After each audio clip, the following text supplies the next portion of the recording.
Okay, everybody, this is your Notes 1 for Unit 4. This is Intro to Ecology Part 1. And this is where we start getting into some fun, almost more real life kind of stuff when it comes to biology. I'm going to try to zoom this out a tiny bit. There we go.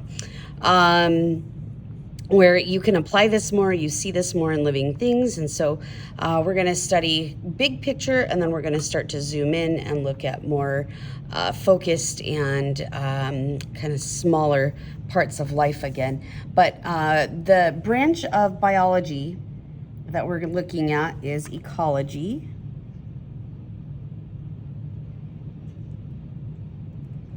And it's the branch that studies the relationships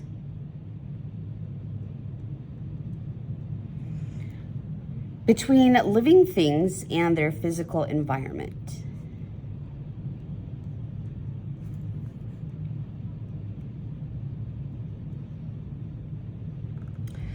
So we're looking at things that are living, and then also the things that are not living and how they all interact with each other. Life does interact with living things. Those living things are what we call biotic factors. So the first part of the word bio meaning life. And then life interacts with non-living things. Those are abiotic factors. The A part without, so without life.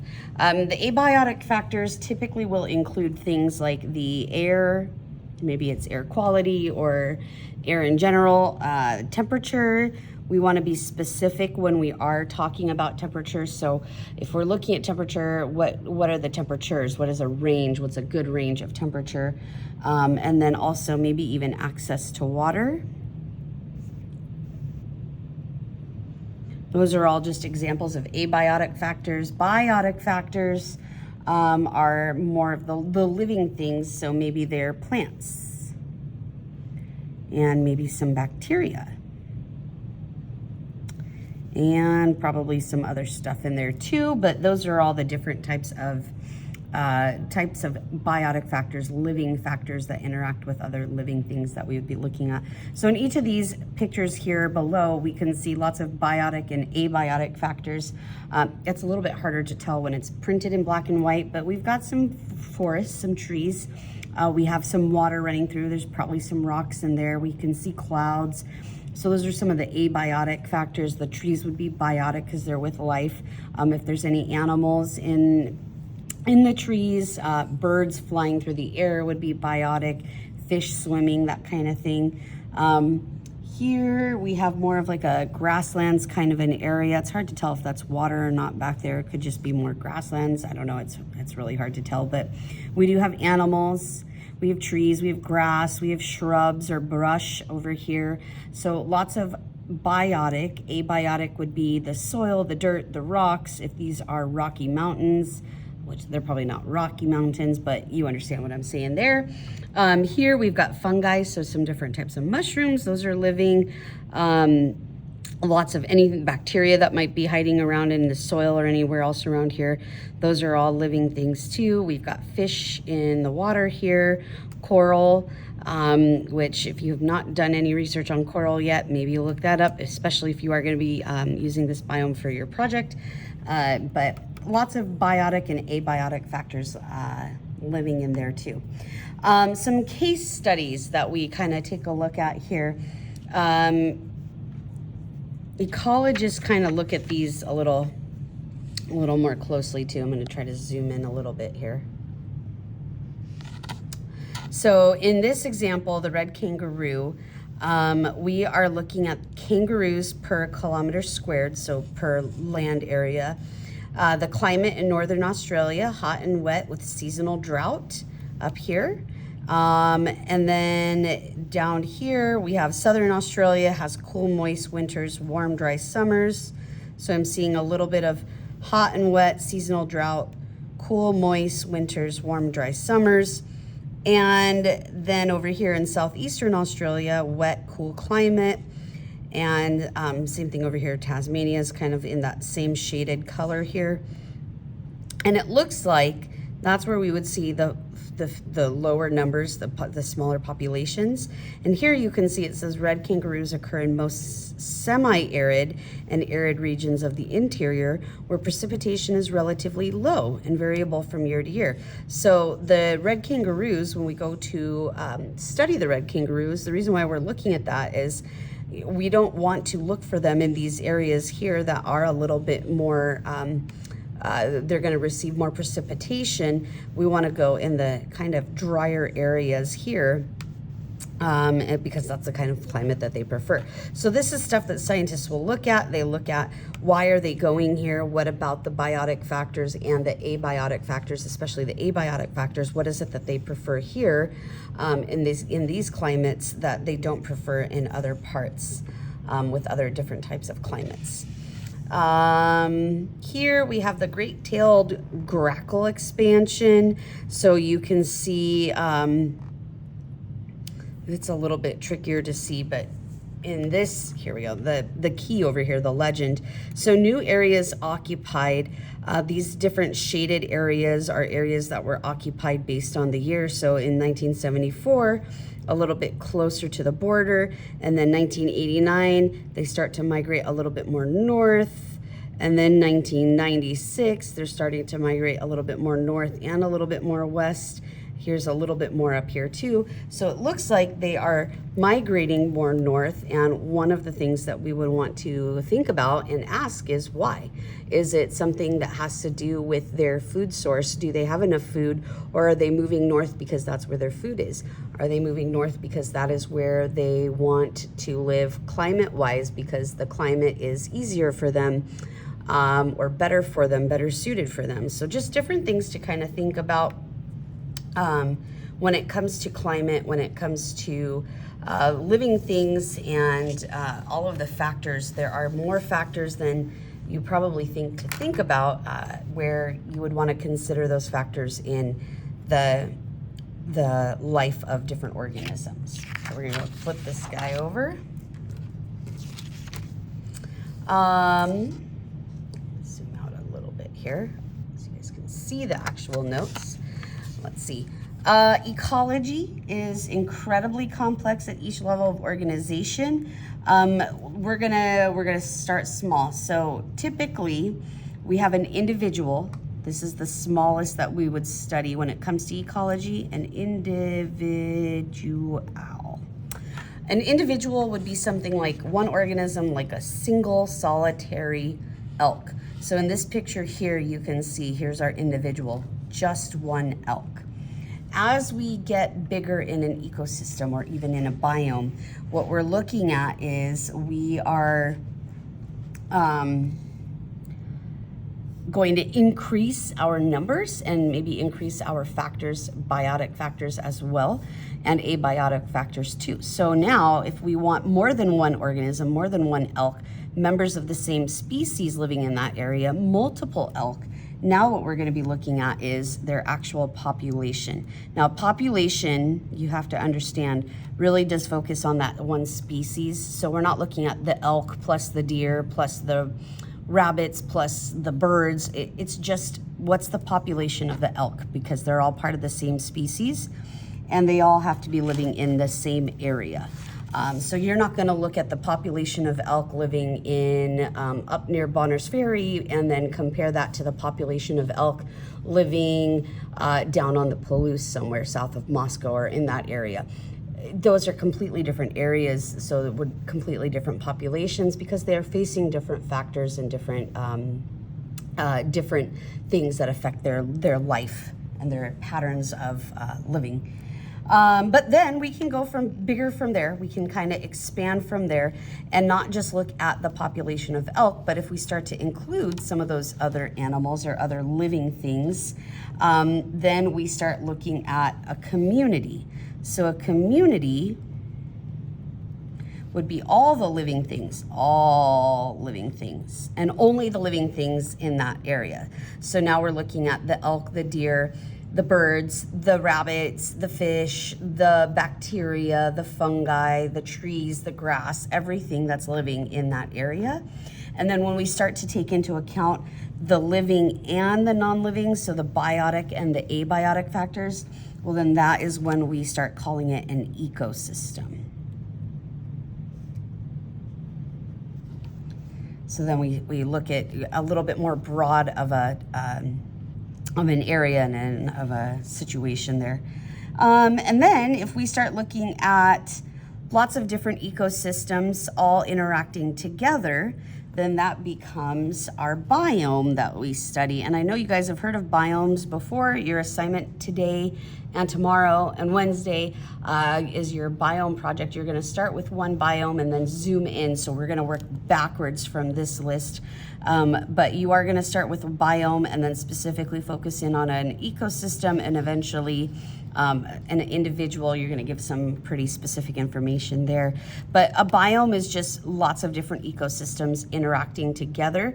Our biomes that we have for our list for the assignment for the project that you're gonna be doing after the notes, we have, you can look up biomes on the internet and you're gonna see so many different types of biomes. You're gonna see,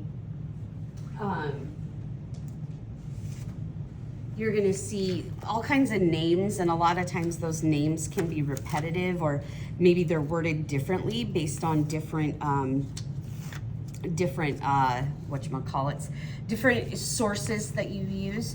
But for us, so these are your biomes for your project here that we're gonna be doing. I'm just gonna slide this in so you can see.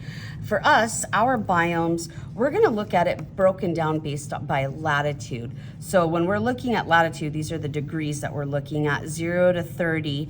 Those are more of our tropical biomes, and there's tropical deserts, tropical forests, tropical grasslands.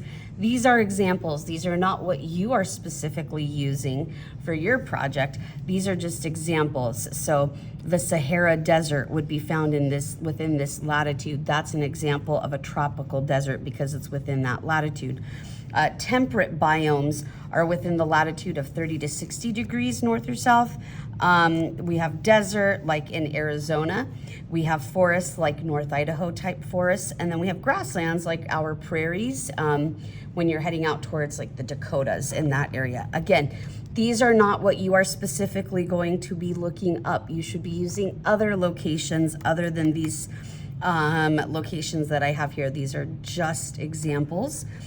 We have our cold biomes. We just call them the cold biomes from latitude 60 to 90 degrees.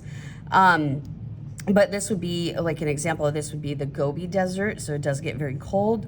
The forest of these would be things that like taiga. You've probably seen or heard taiga.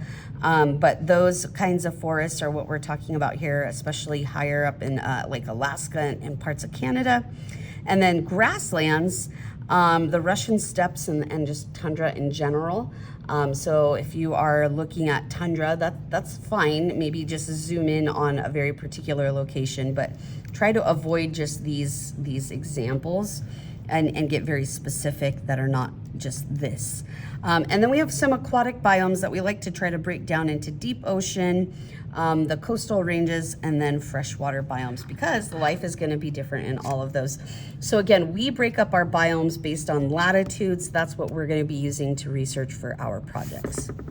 But when we put all those biomes together, then we get the whole Earth, which is our biosphere.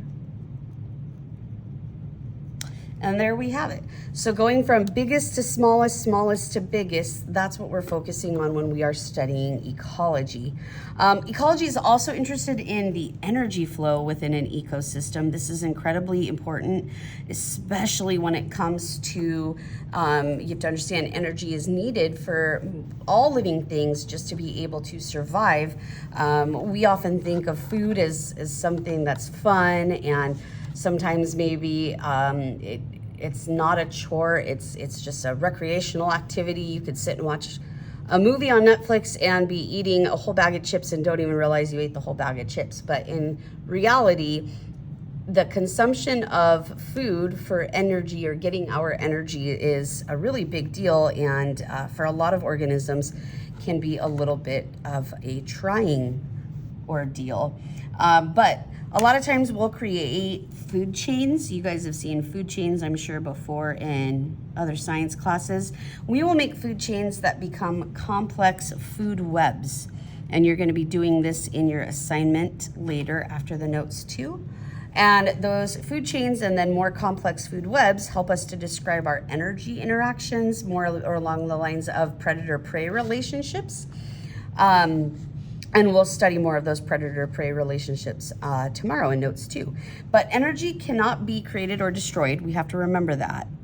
We're not just making it or getting rid of it. We transfer it, so only transferred from one organism to another. And energy conversions are not really completely efficient. A lot of what we do, and we learned this in physical science last year, a lot of times what we're doing when we are transferring energy, we do lose a lot of it to heat or thermal energy. And really, the efficiency rate's maybe 5 to 20% is actual energy that we can use for energy purposes, what we need to be able to keep going. So here is an example of a food pyramid. Here's your energy stored as biomass. You would store 20,000 kilocalories at the very bottom of our food pyramid. These are the primary producers, so the ones making all of the food to feed all of the other things. And as we move up the pyramid to each new level and each type of producer or consumer, then we start to lose. You can see we're basically knocking off a zero each time that we go up the pyramid. So we're losing quite a bit of our energy as we go up the pyramid. And if you think about it, that's because there's a lot that requires you to do to be able to consume food and turn it into usable ATP energy. And because of that, we are losing a lot to heat. And as we go up, more and more is lost to heat. I mean, even just the simple fact that we have to chew our food. Chewing takes up a lot of energy. And so by the time we're all done with everything, if you figure 5 to 20% of what we just ate is actual usable energy to maintain life and function, it's not a lot. It's not a whole lot. So if you're a smaller organism, you need to make sure that you constantly have access to this because you're losing that energy as well. We do have the primary producers. We have autotrophs. And then we have autotrophs. So the ones that make their own food from light, and chemoautotrophs.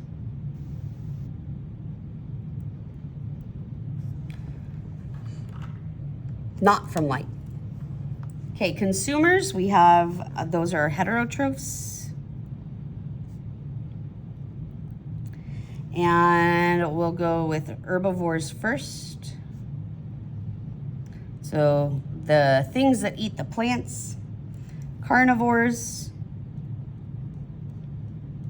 eat the meat, omnivores eat the plants and the animals. We have decomposers.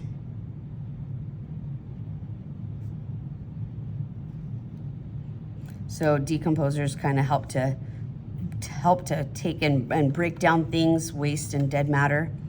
And then the detritivores also help with all kinds of good stuff there. Detritivores. Okay. And then here's just another example of a food chain. This is a simple food chain. A food web would be other living things that are affected by this tertiary consumer. This bird looks like a hawk of some sort. So what else does the hawk eat? Maybe there's another mouse over here or something else over here. The snake, what else does the snake eat? And having more than just a straight set of arrows going, we would have lots of arrows going to lots of different organisms. So we start with the sun. The sun gives energy to the producers. Well, they take the sun, and then we know that through photosynthesis, they're gonna make their energy there, their ATP, by drawing up water as well. So the plants will produce food for everything else. An example of a primary consumer would be an herbivore, so like a cricket, something that eats the plants. And then your secondary consumer would be an omnivore, maybe, or it could be a carnivore, who knows, but well, it would be something like an omnivore most likely because it's got to eat the thing that eats the plants. But it could be a carnivore because they eat other animals too. And then from there you would have a tertiary consumer. So this is the third thing to eat something from the plant. So this is the first plant eater. This would be your second one. It's getting whatever energy is left over from here, from the plants. The tertiary one would get whatever is left over. So we've chewed and consumed, chewed and consumed, chewed and consumed, and then here our tertiary consumer or quaternary consumer, it can go up to 4 or even more than that, would be another example of another carnivore. And then something like a mushroom would be like a decomposer. Fungus would be a decomposer. Those nutrients go back into the soil and then help with the producers, and we have that lovely little cycle where everything helps each other out and benefits. Okay, that's it for notes 1. I'm sure you're going to have questions. I will answer questions when I am back. But from here, you are going to start working on assignment 1.